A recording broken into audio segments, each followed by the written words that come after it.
गुमनाम है कोई, वीरान है कोई। अरे मम्मी, क्या हुआ? अनजाने कोई होता है। अरे हाँ भाई, याद है मुझे, तुम लोग चुप रहो। कुछ दिन पहले। अरे मीता देखो ना, इतनी आवाजें कहाँ से आ रही है? अरे भाई मुझे बहुत नींद आ रही है, आप जाकर देखो क्या हो रहा है बाहर। मैं देर से सोया था, तुम पहले सो गई थी, तुम्हारी नींद तो पूरी हो गई होगी, जाकर देखो ना यार। तो इतनी देर में तो आप भी जाकर देख लेते ना। छोड़ो, आती हूँ जाकर। मीता कमरे से बाहर निकलती है और देखती है उसके ससुर किसी को घर दिखा रहे थे। पापा जी, इतनी सुबह सुबह ये लोग कौन है? अरे बहू, सिर ढक ले और आशीर्वाद ले। वो तो ठीक है पापा जी, पर मैंने पहचाना नहीं इन्हें। अरे ये हमारे गांव से आए हैं, ये है सरिता जी और ये ब्रिजलाल, नए मेहमान। अपने गांव के ही है। ये तो होटल में रुकने जा रहे थे, लेकिन मैंने कहा जब अपना घर बना हुआ है शहर में तो होटल जाकर खर्चा क्यों करना भाई। हमने तो भाई साहब को खूब मना किया, लेकिन भाई साहब तो जिद पर अड़ गए और हमें आना पड़ा। अरे बड़ी बहू, छोटी बहू, तुम दोनों खड़ी क्यों? मेहमानों के लिए चाय नाश्ता बनाओ।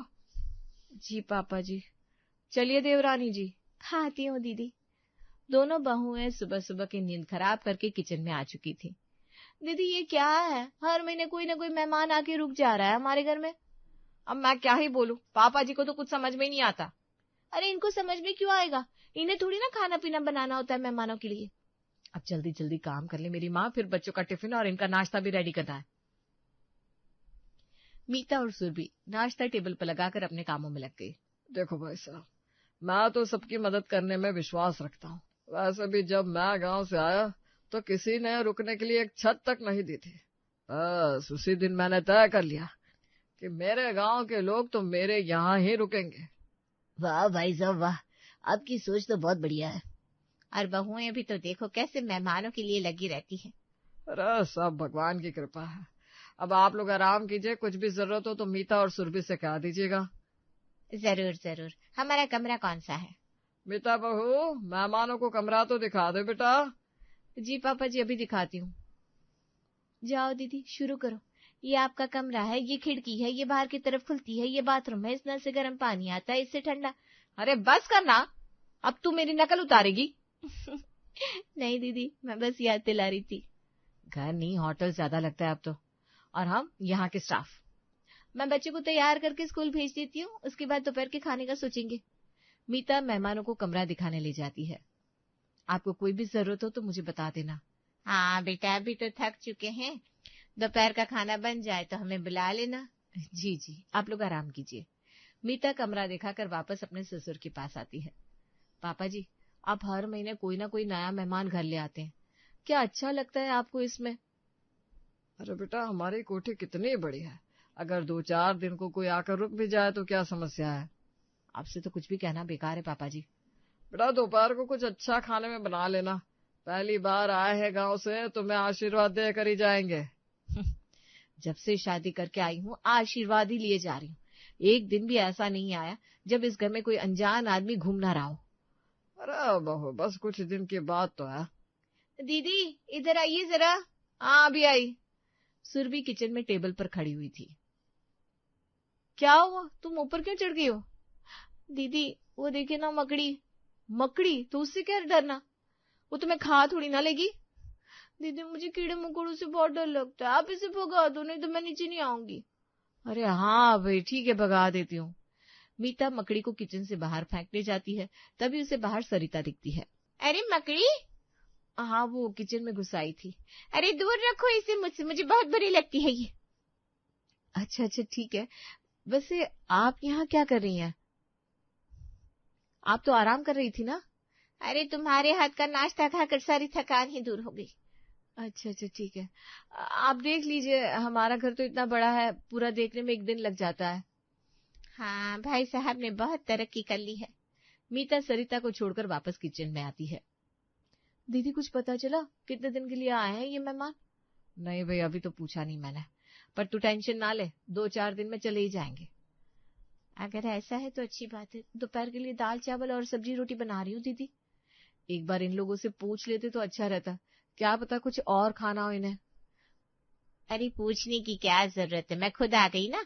हाँ तो क्या बना रही हो खाने में? दाल चावल रोटी सब्जी।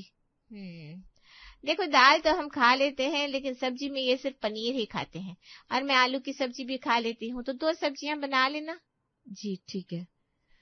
लेकिन रायते के बिना खाना कौन खाता है, तो रायता तो बनाओगी ना? जी ठीक है, और भी कुछ हो तो बता दीजिए अभी। और बाकी मीठे में देख लो तुम लोग कुछ भी। ठीक है। सरिता खाना बनाने का कहकर वहां से चली जाती है। लो दीदी, ये तो सच में ये होटल समझ रखा है इन्होंने। अब इतना खाना बनाने में कितना टाइम लग जाएगा। आज का एपिसोड तो गया ही समझो। सुरभि और मीता काफी देर से किचन में खाना बनाने में लगे हुए थे। भाई साहब बड़ी देर हो रही है खाना लगने में। अरे शहर की बहुएं हैं, ऐसे थोड़ी ना काम कर लेगी जल्दी जल्दी। नहीं, मैं अभी पूछ लेता हूँ, आप लोग खाने की टेबल पर बैठिए। ससुर उन दोनों को खाने की टेबल पर बिठाकर किचन में जाता है। क्या बात है बहू, आज बड़ी देर हो रही है खाना बनने में। पापा जी ये हाथ ही तो है, मशीन तो है नहीं, थोड़ा समय तो लगेगा ना। अरे फिर भी जल्दी जल्दी कर लो, बेचारे भूखे हैं। नाश्ते में 4-4 पराठे खाने के बाद भी भूखे हैं। धीमे बोलो, मेहमानों के सामने नाक कटवाओगी क्या मेरी। आप जाइए पापा जी, हम खाना लेकर आते हैं। मीता और सुरभि खाना लेकर बाहर आई। वाह, खुशबू तो बड़ी अच्छी आ रही है, मानना पड़ेगा भाई साहब, बहुएं आपकी 1 नंबर है। खाना शुरू कीजिए आप लोग। दीदी इतने सारे बर्तन। अब क्या कर सकते हैं सुरभि, पहले तो कोई 1 आध दिन रुककर चाय नाश्ता करके चला जाता था, पता नहीं ये कैसे लोग हैं। दीदी आप पता करो ना, ये लोग किस काम से आए हैं और कब जाएंगे। अरे तू परेशान ना हो, मैं पता कर लूंगी। मीता, सरिता और रजलाल कमरे में जाते हैं। क्या बात है बहू, तुम्हें कुछ चाहिए क्या? नहीं आंटी जी, मुझे कुछ नहीं चाहिए। मैं तो बस ये पूछने आई थी कि आप लोग शाम तक रुकेंगे या जाएंगे। अगर रुक रहे हैं तो फिर मैं शाम को क्या बनाऊं। अरे क्यों नहीं रुकेंगे, वो क्या है ना, यहाँ हम अपनी छोटी बेटी के लिए लड़का ढूंढने आए हैं, तो जब तक मिल नहीं जाता यहीं रुकना है। अच्छा ठीक है, आप लोग आराम कीजिए। क्या कहा दीदी, अपनी बेटी के लिए लड़का, वो भी ढूंढ रहे हैं अभी, पता नहीं कब मिलेगा। अब इसमें मैं क्या ही बताऊं, क्या तो यही रहे थे। ठीक है दीदी, अब तो बस काम ही काम है। हाँ छोटी। अरे बहू, मैं तो रात के खाने का बताना ही भूल गई। बताइए आंटी जी। रात में ना हम लोग हल्का ही खाते हैं, तो खिचड़ी बना लेना, साथ में पापड़ रायता अचार, बस ये सब कर देना। जी आंटी जी, ये तो काफी हल्का है। हमारी तो ये आदत बहुत पुरानी है, इससे ना शरीर सही रहता है। ठीक है, हम बना देंगे। मीता और सुरभि के घर में रहते हुए अब इन मेहमानों को 4 दिन हो चुके थे। दीदी ये लोग तो जाने का नाम ही नहीं ले रहे, लड़का ढूंढने के लिए तो घर से बाहर भी नहीं जाते। वही तो मैं भी देख रही हूँ, दिन भर बस चाय मांगते रहते हैं, कहीं कुछ खाने को दे दो कहीं कुछ। अरे कल तो ब्रजलाल जी ने पापा जी से काजू कतली मंगवाई। क्या बात कर रही है, हमें तो नहीं मिली खाने को। कैसे मिलती, डब्बा आया और सीधा चला गया इनके कमरे में। वाह पापा जी वाह, गांव के लोगों से इतना प्यार और हम बहू हैं। क्या बातें हो रही है तुम दोनों में, ये मेहमान जा ही नहीं रहे यहाँ से। अरे चले जाएंगे, अभी उनका काम नहीं हुआ होगा। पापा को प्रॉब्लम नहीं है तो फिर भला तुम लोग क्यों टेंशन में हो। जेठ जी, आपको किचन में घंटों काम करना पड़े तब समझ में आएगा। अरे छोड़ना, इनसे कुछ मत कह। मीता, ओ मीता। लो बुलावा आ गया, पता नहीं अब क्या काम होगा। मीता कहाँ हो बेटा? आई आंटी जी। जी बताइए क्या काम है। वो मेरी बेटी, दामाद और उसके बच्चे आ रहे हैं, तो जरा नाश्ता बना दे बेटा। आपके दामाद और बेटी यहाँ? हाँ, वो दूसरे शहर में रहते हैं ना, हमसे यहाँ मिलने आ रहे हैं। सुनो बेटा, हमारे दामाद जी को सूजी का हलवा बहुत पसंद है, तो वो बना देना। थोड़ा बादाम और घी डाल देना ऊपर से। जी ठीक है, कर दूंगी। अरे मीता इतनी हड़बड़ी में कहाँ जा रही है। अपने मेहमानों से पूछे ना पापा जी, इन मेहमानों के भी मेहमान आ रहे हैं यहाँ। अरे तो क्या हुआ बहू, अपने घर में तो बहुत जगह है, घर की तरह दिल भी बड़ा रखा करो बेटा। जी पापा जी। मीता और सुरभि काम में लग जाती हैं। दीदी अब इनकी बेटी और दामाद यहाँ क्या करने आ रहे हैं। अब मैं क्या बताऊं तुझे, काम खत्म ही नहीं हो रहा है तो जब से ये दोनों आए। अब न जाने वो बाकी के लोग आकर क्या करेंगे। सुरभि और मीता सारी तैयारियां करते हैं और शाम तक सरिता की बेटी अपने पति और बच्चों के साथ आ जाती है। अरे आओ आओ चिंकी दामाद जी, आने में कोई परेशानी तो नहीं हुई ना? नहीं मम्मी, मुझे क्या परेशानी होगी, लेकिन ये घर बड़ा आलीशान है। अरे भाई साहब का नाम है शहर में, घर तो बड़ा होगा ही। बड़ी खूबसूरत हवेली है ये। देखो तो कैसे बातें हो रही है और हम यहाँ किचन में लगे हुए हैं। अरे दीदी, कल मैंने सीरियल देखा था थोड़ा सा, उसमें वो गायत्री का पति ना जिंदा होकर वापस आ गया। क्या बात कर रही है? और उसके अभी वाले पति का क्या हुआ? अभी वाला पति पहले से शादीशुदा था और उसकी पत्नी का चेहरा जब तक दिखता तब तक नाटक खत्म हो गया। अरे यार, सारे एपिसोड निकलते जा रहे हैं इन मेहमानों के चक्कर में। दोनों बहुएं आपस में बात कर रही थी, तभी बाहर से कुछ टूटने की आवाज आती है। अरे ये क्या कर दिया तुमने? अरे छोटा सा गुलदस्ता ही तो था, बच्चे पर क्यों चिल्ला रही हो? नहीं, मैं बस पूछ रही थी। कोई बात नहीं छोटी बहू, बच्चा ही तो है। तो फिर मैं एक और तोड़ दूं? इतने में बंटी एक और गुलदस्ता तोड़ देता है और सुरभि अपने ससुर की तरफ देखकर हंसकर कहती है बच्चा ही तो है। चिंकी दामाद जी, आप लोग थक गए होंगे ना, चलिए कमरे में चलकर आराम करते हैं। भाई साहब, हमारा खाना ऊपर ही भिजवा दीजिएगा। जी जी ब्रजलाल जी, आप लोग जाइए। ये सब क्या है? यहाँ कौन सा तूफान आया था? पापा जी से पूछिए ना दीदी। मुझे टहलने जाना है, तुम लोग मेहमानों का अच्छे से ख्याल रखना। ठीक है, चलिए दीदी, नाश्ता ऊपर ले जाना है। इतनी मेहनत तो हमसे हमारे ससुर जी भी नहीं करवाते। शायद अब बेटी दामाद के साथ ये भी चले जाए। जैसे जैसे दिन बीत रहे थे, मेहमानों के नाश्ते से लेकर खाने तक सब कुछ उनके कमरे में ही पहुंचने लगा था, जिस वजह से मीता और सुरभि काफी परेशान हो गई थी।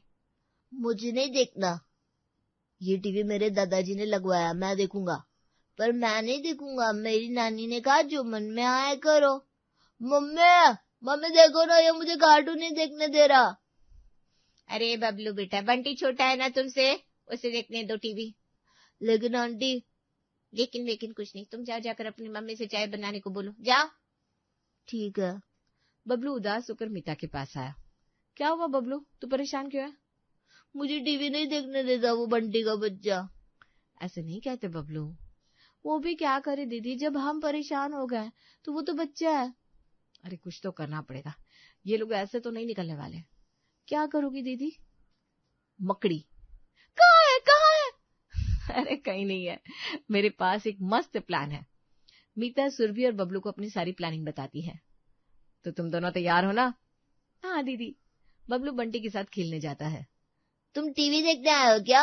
अरे नहीं तो, मैं तो बस तुम्हें कुछ बताने आया था। क्या बताने आए हो?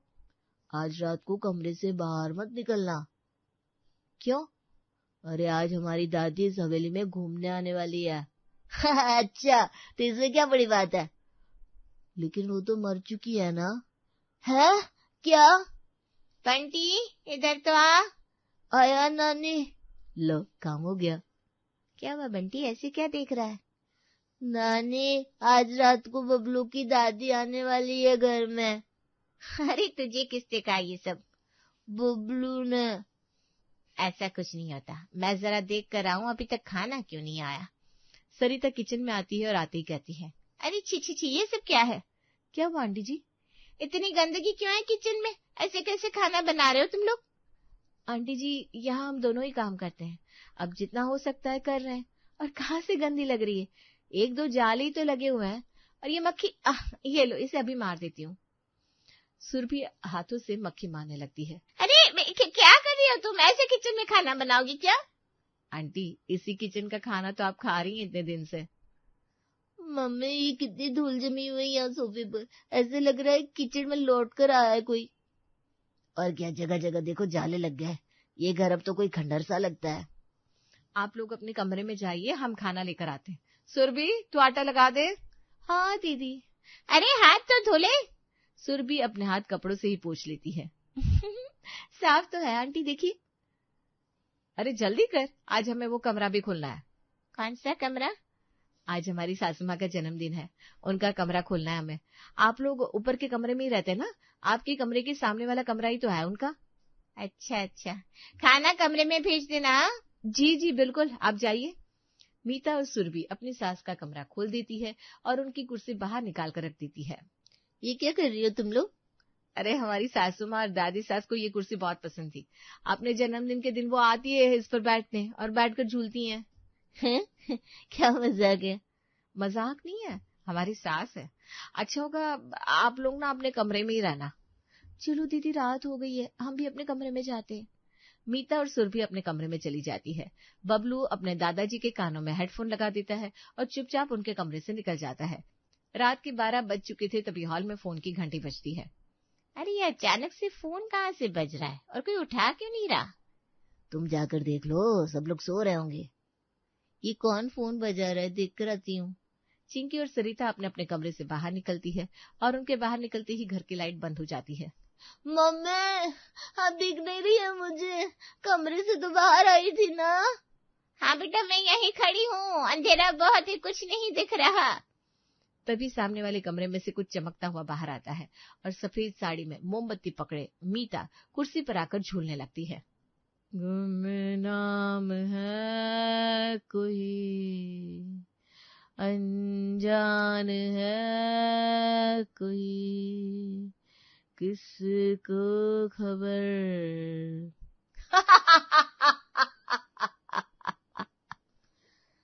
मम्मी ये कौन है? सास है। ये तो वहां बैठी है, फिर घुंघरू की आवाज कहाँ से आ रही है? अरे पता नहीं, लगता है कोई यहीं आ रहा है। मम्मी, सवेली में भूत है क्या? हाँ बेटा, चल अपने कमरे में चल जल्दी। दोनों माँ बेटी अपने कमरे में चली जाती है और बबलू बाहर से दस्तक देता है। अरे इतना अंधेरा क्यों है? सरिता, सुनती हो? मैं यहीं हूँ जी। मोमबत्ती देखी थी मैंने तो कहीं, तुम दरवाजा क्यों नहीं खोल रही हो? पापा, बाहर भूत है। तुम भी यहीं हो चिंकी? ये माँ बेटे की ऐसी हरकतें हमें यहाँ से निकलवा देंगी। ब्रजलाल मोमबत्ती ढूंढकर चलाता है और कोने में बैठी सरिता और चिंकी को देखकर हंसने लगता है। अरे तुम लोग तो ऐसे डर रही हो जैसे सच का भूत देख लिया हो। दरवाजा खोल के खुद ही देख लो पापा। ब्रजलाल मोमबत्ती लेकर दरवाजा खोलता है और सामने से सुरभि एकदम से आकर उसकी मोमबत्ती को फूंक मारकर बुझा देती है। चुड़ैल चुड़ैल। क्या हुआ, भूत देखा क्या? तीनों लोग डर के मारे सुबह होने तक एक कोने में ही बैठे रहते हैं और सुबह सुबह मीता उनके कमरे में आती है। अरे सामान बांधकर कहाँ जा रहे हैं आप? बेटा बहुत दिन रह लिया हमने यहाँ, अब हम अपने घर जा रहे हैं, अपना घर भी तो देखना है ना। अरे लेकिन आज तो बहुत खास दिन था। है? आज क्या खास दिन है? आज हमारे परदादाजी का जन्मदिन है। नहीं, अब हमें नहीं रुकना। सभी मेहमान अपना सामान बांधकर वहां से चले जाते हैं। चलो दीदी, अब कम से कम गांव से कोई आएगा तो नहीं हमारे यहाँ? हाँ, अब तो यही लोग हमारी हवेली के बारे में बता देंगे। बहू, गांव से फोन आया था, सरपंच जी का परिवार आने वाला है। नहीं पापा जी, नहीं पापा जी। कोई बात नहीं मम्मी, अब पर दादाजी का बर्थडे मनाएंगे हम। बबलू की बात सुनकर मीता और सुरभि हंसने लगती है और ससुर जी दीवार पर अपने पिता की तस्वीर देखने लगते हैं।